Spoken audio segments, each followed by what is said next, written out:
Hai teman-teman, mau tahu tentang asuransi syariah? Yuk pahami akadnya. Wakalah bil ujrah dan tabaru. Pernah nggak sih kamu mikir gimana kalau kita jatuh sakit, kecelakaan, atau kehilangan? Rasanya kayak lagi naik motor di jalanan licin, nggak tahu kapan bisa tergelincir. Asuransi dibagi menjadi dua, ada konvensional dan syariah. Nah, kalau asuransi konvensional itu ibarat pakai jas hujan, tapi pinjam dari orang yang nyuruh kita bayar lebih kalau jasnya sobek. Tapi kalau asuransi syariah alias takawul, ini beda cerita. Dalam asuransi syariah, semua pesertanya saling bantu. Mereka ngumpulin dana bareng-bareng, lalu dananya dipakai buat bantu siapapun yang kena musibah.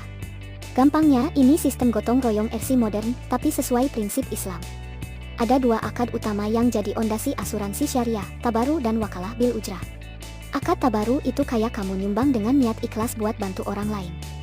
Jadi iuranmu bukan buat beli perlindungan pribadi, tapi jadi bagian dari dana bersama untuk tolong-menolong. Sedangkan wakalah bil ujrah itu kayak kamu nitipin dana ke orang yang kamu percaya buat dikelola, dan dia boleh ambil upah pengelolaan. Di sini, perusahaan asuransi cuma jadi wakil pengelola dana, bukan pemilik. Dan tenang, semua ini udah diatur dalam atwa resmi dari SNMUI. Ada Atwa No 2 Hiji tahun 200 Hiji tentang pedoman asuransi syariah dan Atwa No 52 tahun 200 genep tentang wakalah bil ujrah. Jadi insyaallah aman dan halal. Terus gimana cara kerjanya dalam praktik? Yuk kita lihat langkah-langkah sederhananya. Hiji, pendaftaran peserta. Peserta mendaftar dan menyetorkan kontribusi atau iuran secara berkala. 2. Dana masuk ke tabaru. Iuran peserta masuk ke dana tabaru, yaitu dana tolong-menolong yang dikumpulkan bersama. 3. Pengelolaan oleh perusahaan. Perusahaan asuransi bertindak sebagai wakil, wakalah, mengelola dana tersebut.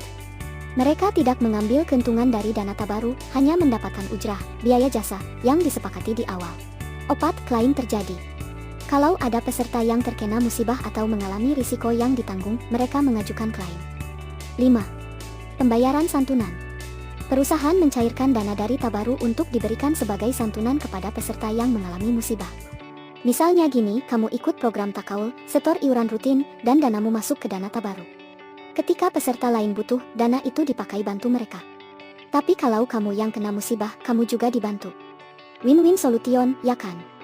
Jadi, asuransi syariah itu bukan cuma soal jaminan, tapi juga tentang keberkahan. Karena niatnya tolong-menolong, dan caranya sesuai syariat. Ngomong-ngomong, SNMUI juga udah menerbitkan atwa tentang produk asuransi kesehatan berbasis prinsip syariah, yaitu Atwa SNMUI No Hiji Tilu Salapan tahun 2020. Jadi kalau kamu butuh perlindungan kesehatan yang halal dan sesuai syariat, insyaallah ini jadi pilihan tepat. Selain itu, ada juga produk asuransi jiwa dwiguna murni, pure endowment, dalam bentuk syariah, yang dijelaskan dalam Atwa SNMUI No Hiji Salapan 2 tahun 2022. Produk ini menjamin santunan kematian sekaligus pengembalian dana jika peserta masih hidup sampai akhir masa kontrak. Semua tetap dengan semangat tolong-menolong dan dikelola sesuai prinsip Islam. Yuk, makin kenal dan paham dengan akad-akad syariah. Jangan lupa like, share, dan sebarkan ide ini kalau kamu setuju bahwa keuangan halal itu penting.